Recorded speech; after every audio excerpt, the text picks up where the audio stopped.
We are back on the Falcons Audible, presented by AT&T. 19 of 21 teams over the last 3 years that started 0-2 missed the playoffs. And that was the somewhat sombering stat that faced the Atlanta Falcons for about 58 and a half minutes last night, until one 2-minute drill that was executed to perfection allowed the Falcons to come away with a victory in Philadelphia on Monday Night Football. I'm Derek Rackley. That's Dave Archer. That's DJ Shockley. I feel like we bring the energy, we bring the enthusiasm every week, but it's a little bit easier to do that when we can come in and we can talk about a victory, because as you could ask Arch, you could ask Shock, you could ask any of the players, any of the coaches on the team, they're going to tell you that there's still quite a few things that need to be cleaned up. However, it's a lot easier to go into the mindset of cleaning stuff up when you came away with a victory. And that's exactly what Atlanta does, getting a 22-21 victory in Philadelphia. Arch, I want you to repeat the thing that you said before we came on the show about you going up to Philly the last few years has generally been what? It's been a house of horrors. I think it'd been 2012 since we won in Philadelphia. I remember as a player going up there and getting beat on a 99-yard touchdown by Mike Quick, who was sitting right next to me calling the games for Philly way back in the day. And then having gone up there the last several years to play up there, whether it was an NFC Championship game or a playoff game or just a regular season game, we just have not fared well up there. And the building was electric, guys. I've been up there a number of times. And it's a good fan base. When I mean passionate fan base. Now, whether they're good to you in a back alley someplace, that's a different story.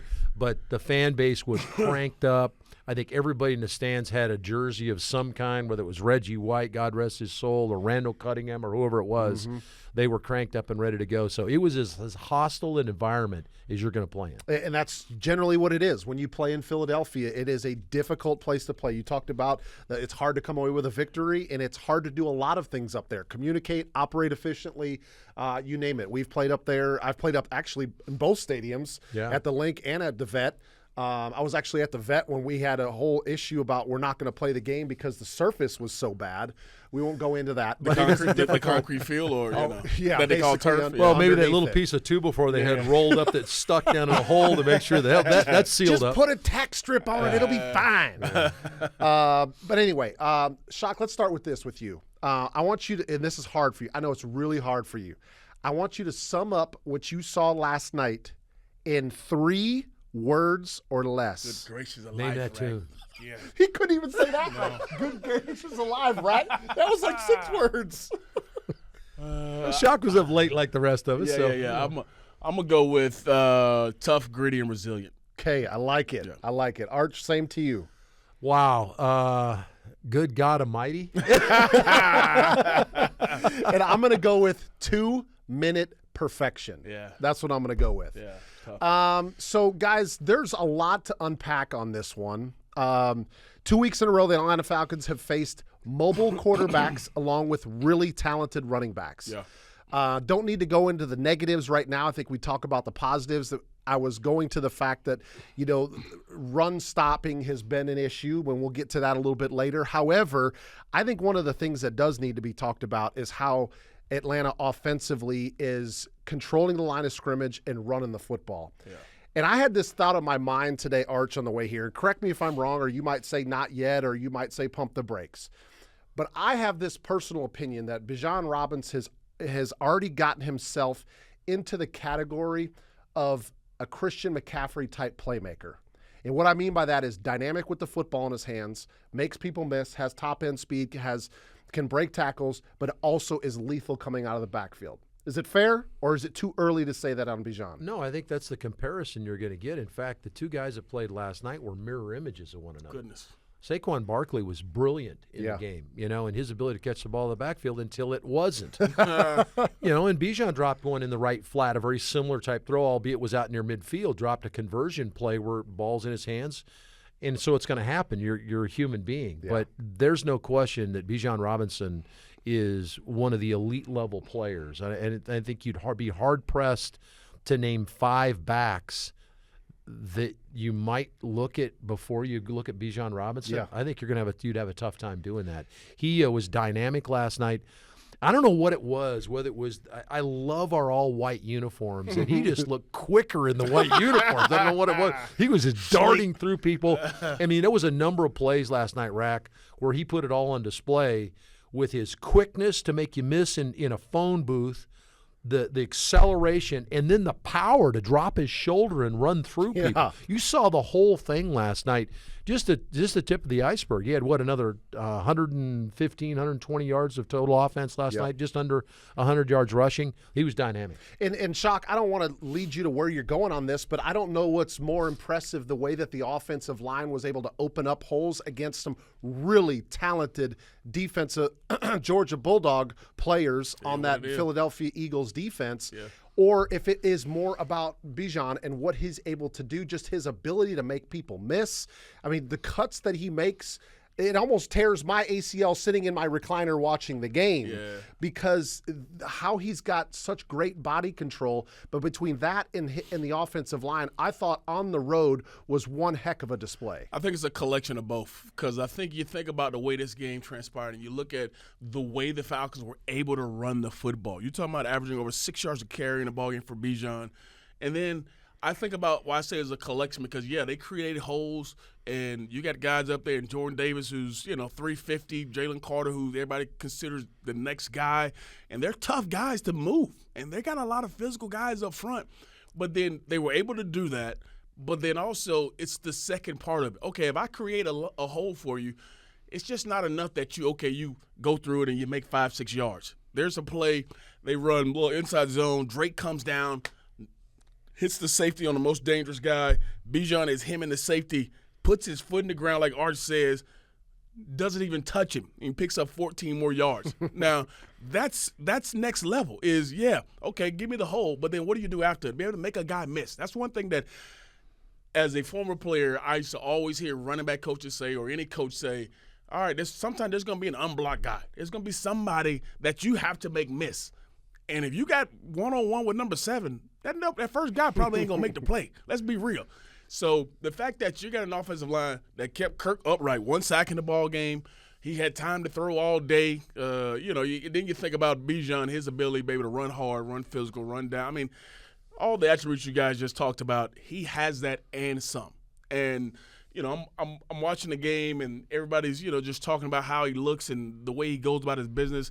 This is a guy that's a superstar already in his second season, and we haven't even been halfway through it. You know, the cool part about it, too, guys, is the fact when Tyler Algier comes in the game, there's absolutely zero step down. No. And I think that as much as we want to talk about thunder and lightning because he brings that power like a bowling ball going downhill, I think they're a lot alike. His ability to make people miss is not necessarily that phone booth stuff like Bijan is, or break your ankles on a little jump cut. But he makes people miss too, and his ability to step on the accelerator is much faster than people give him credit for. And he had 2 or 3 catches last night, little dump downs where he made people miss and got up the field.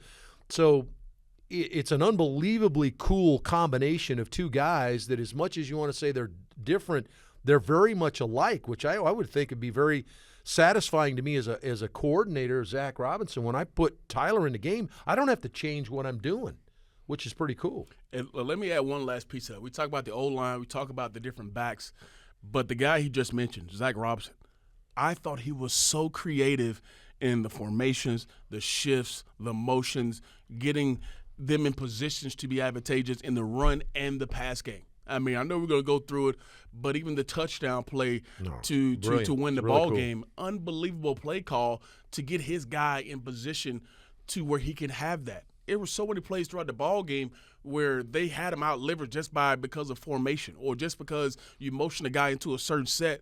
Zach Robinson in his second ball game, you can see the adjustments. You can see the growth from one game to the next. And we talk about it from players all the time. How about from a play caller? Absolutely, because you talk about right out the gate, Cousins comes under center, run the ball a couple times, gash, right out the gate, play action coming off of that, right? Some of the concerns that a lot of people talked about after last week, and it was like he was kind of like, hold my beverage. Yeah, Okay, yeah. let me show you guys what we can do here. Yeah, don't think that the play calling early on was, I told you we could do that. He couldn't care less about what anybody's saying. But it felt like that. It felt like that. But it felt good for all of us who were kind of defending him, right? So, exactly. So here's what I would say about Kirk Cousins.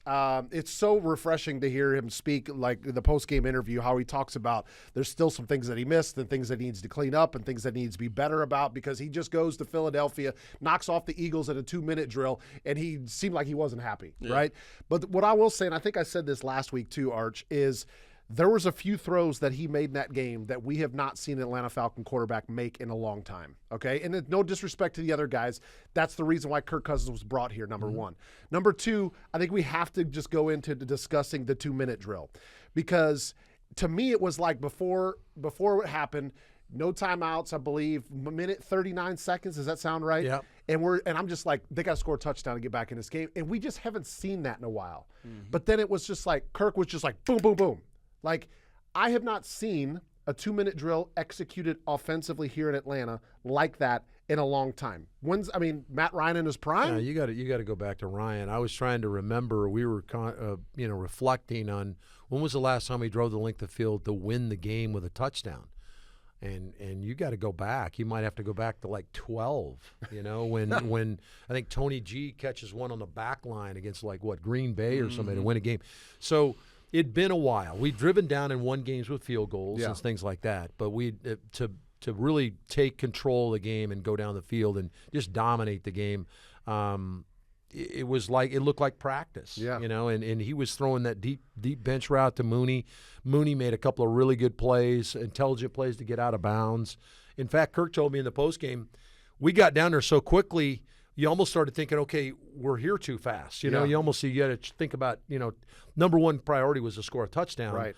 But number two was to make sure, and I even said there was 42, so we're down there and there's 40 seconds left on the clock. And I said, you don't have a timeout, but you might even consider running the ball down here. Yeah. Because they were spread out and they'd done such a good job against us in the red zone that they had taken away a couple opportunities and we hadn't been able to get it in. Would you consider running the football? And then the brilliant play that Shock's talking about where you got a bunch to Cousins' right, Drake's inside, and they motioned Drake outside of the bunch, which was really cool to watch it develop. And then Drake at the top of the route. Nasty. We run a lot of that slant stuff off of an outside motion and then slant back inside. Yep. He gets to the top of the route and he completely yard sales Darius Slay. Yeah. I mean, his stuff's laying all over the place. Everything's for sale right here because he just went bang, bang, and went out, and boom, Kirk was on the same page with him. So there was a lot of brilliance in there. Two things. I just finished doing a breakdown for AtlantaFalcons.com, and I feel like I literally said the exact same thing that Arch just talked about on that particular play, the route, how it undeveloped. But here's the other thing I want to ask you, Arch. As a guy who's been there and done it, played his position, do you feel like maybe it's almost easier to get in a 2-minute drill in that moment as opposed to, okay, let's line up, we got to run this play, run that play. But when okay, ain't much they can do. They're going to be pretty basic.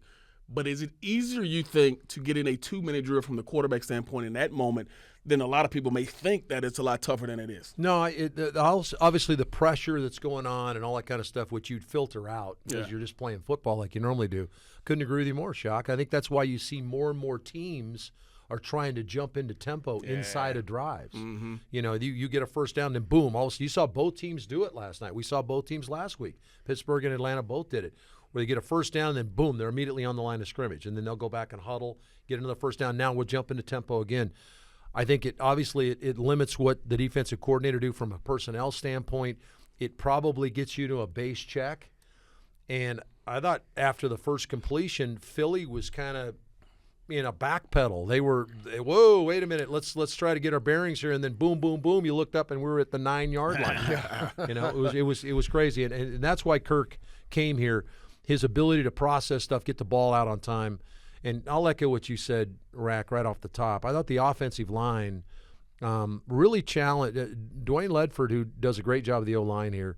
He challenged them because they didn't play very well last week. Their quarterback was not comfortable. Now, Kirk had problems of his own because he was rusty. But they provided him an opportunity to get comfortable in this game. Hey, we're going to block our rear ends off. We're going to give you time. How many times do we see him in the game shock go from here? In fact, one of the plays that I know we got to discuss is the fourth down play where he puts his head here. He's got a two-man route with Drake and with Pitts on the right side. Don't like it. And Philly takes it away. And he cranes his head back inside. And here comes Ray McLeod, who wins to the inside. But he had time to go, come back off, and bang, hits him inside.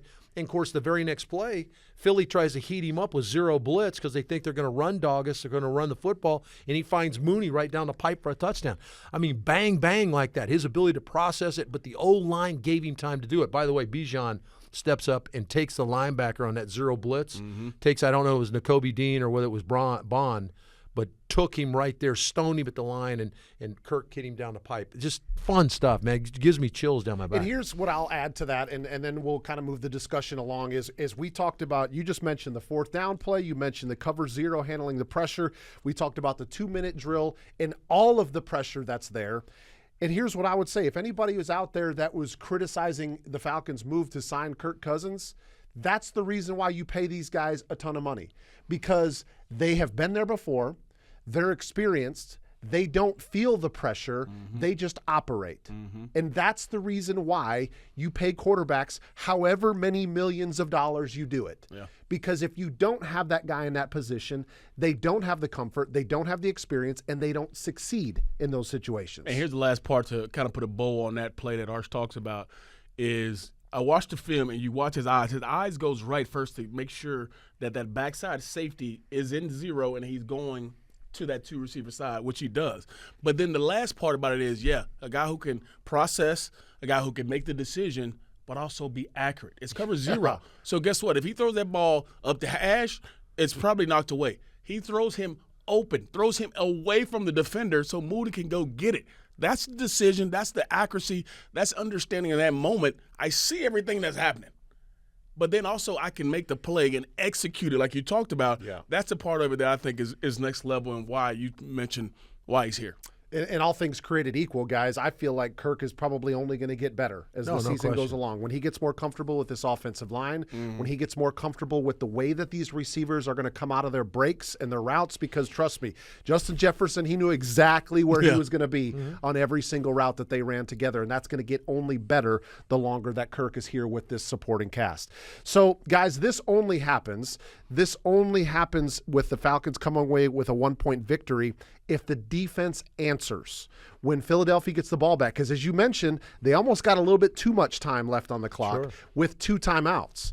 And as the drive started, Arch, it looked like, they only need to get to, call it, the 40-something yard line to attempt. Now kickers you get to 60 yards, you in range, right? Well, and that guy in particular, he's hit 2 from 60 in games. In fact, he won a game with a 61-yarder.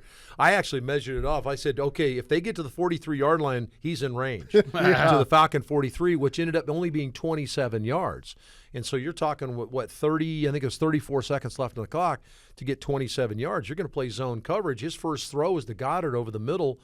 He got 12. So he's got half the yardage already, right? And so, there was a sense of urgency. Can you hug up and play coverage? But I heard this was an analogy that I know came from inside the organization, but you have to make the quarterback play quarterback, okay? And I think predominantly in the game, Jalen was allowed a lot of time. He was allowed to kind of float. They were trying to keep him from breaking him down impromptu, right? He had one run in the first half where he got down in the side of the red zone. That was when he jumped up and spiked the football. They took away the impromptu stuff in the second half. And so now you're making him play quarterback, and that means throw the ball, read coverage, and get it out. And I said the stat last week. In his first 45 games as a quarterback, he had thrown 19 interceptions. In his last 18 games, including the one Friday night down in Brazil, he had thrown 17 interceptions in 18 games. People were starting to find out, okay, and this is no offense to him, he's a good player still, but you got to make him throw the ball, make him read coverage. Make him play quarterback.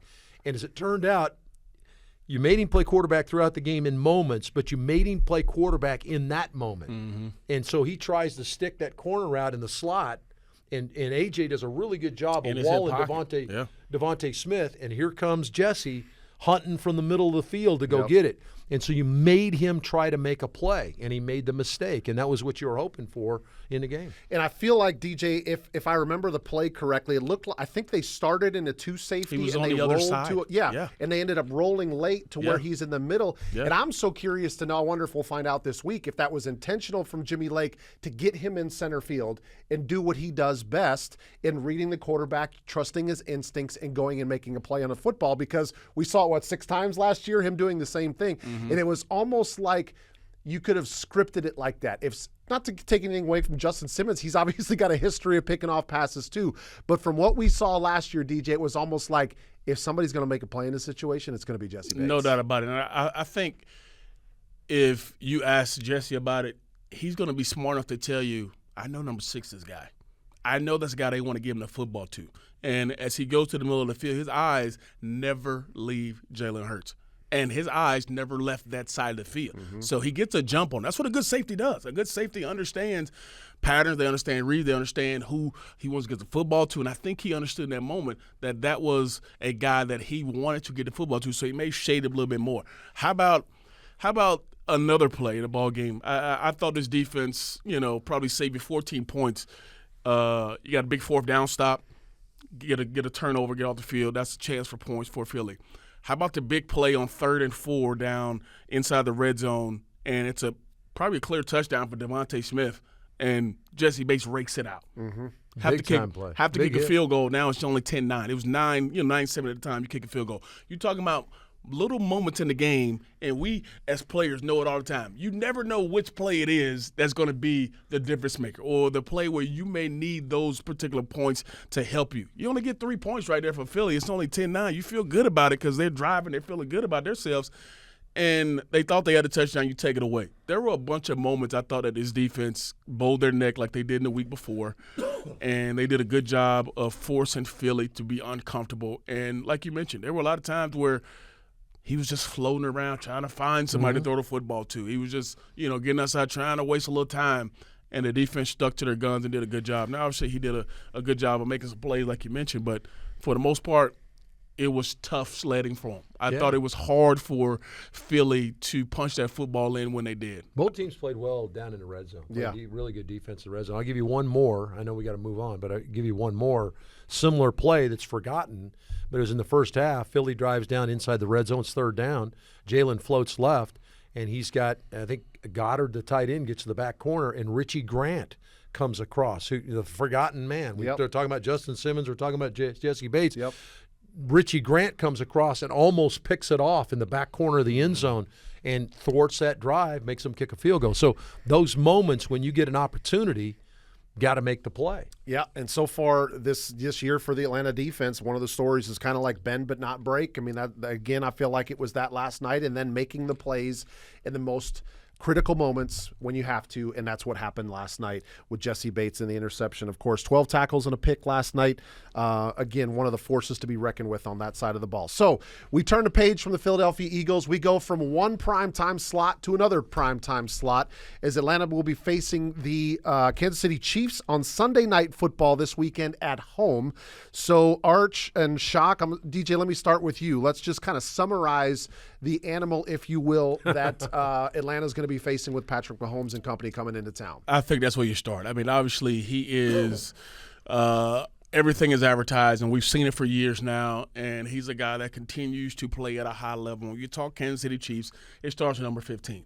And regardless of who he's had on the field, we talked about it before, this guy you talk about last year didn't really have the receiver core that you thought he would need to get it done, but finds a way to get it done. Yeah. So I think it starts with number 15, but it also in this ball game, it's a huge, huge loss for them. No Isaiah Pacheco. Yeah. And Yep. you're talking about a guy who has probably over 60% of their runs this year. I mean, this is a guy that's played at a high level for a long time. I say he runs like a freaking Tasmanian devil because he never stops. That's a good call.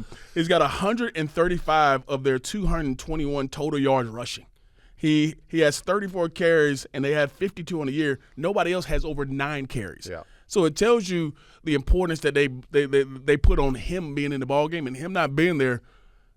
who's going to step up for him. I know they got the rookie in Carson Steele, a guy who, they leaned on and they call him a training camp hero, whatever it is, but hasn't proven, hasn't done it. Pacheco has done it. We've seen him play in the Super Bowl and all that kind of stuff. He's that kind of guy. But obviously on the outside, 2 speed guys on the outside. Rashay Rice is a guy who has – not just in his car, but he can run, right? good call. No doubt. Fast dude. Had to take the shot. Xavier Worthy as well. I mean, 2 guys that they absolutely want to stretch the field vertically with, and we'll try to do that. And they've done that in the first 2 ball games, averaging 26 points in the half of a ball game, but they've struggled on third down too, 5 of 7 in the first 2 ball games. So I think they're still trying to find their footing, but ultimately it comes down to number 15. It comes down to number 95 on the other side of the ball and Chris Jones. They got a really stout linebacker in the middle of Nick Bolton, who is constantly around the football. It's going to be another tough ball game. This defense is a big part of why they have had a huge run. Yeah, Patrick Mahomes has a lot to do with it, but that defense has been really, really stingy over the years. Arch, I talked about the Atlanta defense not great against the run in the first couple of games, and you got to think that not having Pacheco helps them get back on track with that. But just because he's not there doesn't mean you go into that game thinking, oh, we got this, right? That's exactly when you get taken advantage of. So they still got to stop the run, but it's almost like, you stop the run against Kansas City, okay, now you know what you're going to get. Probably the best improvising quarterback the National Football League maybe has ever seen in Patrick Mahomes. What else sticks out to you as some big focal points for Atlanta in this game against the Chiefs? Well, certainly his safety blanket is Kelsey and his ability to get the ball to Travis Kelsey. It seems like he's a first-down machine and still continues to be that. Interesting, Kingsley Suamataia, who will start at left tackle for them. One more time, Arch. Kingsley Suamataia. Ooh, that was nice. Dang. Out of BYU. That thing just rolled off. Out of BYU, he had a good camp. He's a big kid that is going to be a really good player. Had some problems this last week against a good team in Cincinnati that can rush the passer. I think he got called for a couple holes. So you got to challenge him a little bit. He's on that blind side for Patrick Mahomes. Creed Humphrey's as good as it is at the center spot. I think he's an outstanding player in the interior. So it's a decent offensive line. I wouldn't say it's a great offensive line. It's a decent offensive line. Where will the run game come from? You got Samaje Perine. They've got Keontae Ingram on their practice squad. You could see potentially being elevated. We've had some problems with Ingram in the past. And then the speed at the wide receiver core. But I would agree with Shock in that as much as you think Patrick Mahomes and you think of Kansas City Chiefs, I thought they won the Super Bowl last year because of his impromptu drive at the end of the game, where his ability to get out and run, but was their defense. Their defense has, I think, been in second in sacks the last 2 years in the National Football League. It's not just Chris Jones. It's Karlaftis coming off the edge. They can blitz. Leo Chanel, the linebacker, is a really good player, can run, and their secondary is really good. So, again, an incredible test.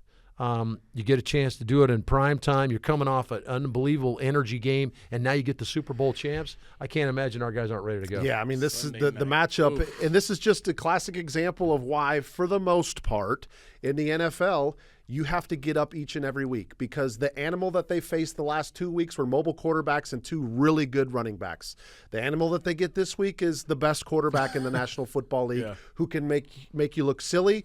And he, in my opinion, guys, is of my generation, the Brett Favre and the Peyton Manning. And what I mean by that is that the game is never over until the clock says 0-0-0. For sure. That's what I always felt like when I played against Peyton Manning and Brett Favre, is they have that magician capability to make something happen. You give them the ball with 37 seconds left and no timeouts, they've got a way to beat you. Yeah. If you give them a minute and a half and 1 timeout, that's an eternity, right?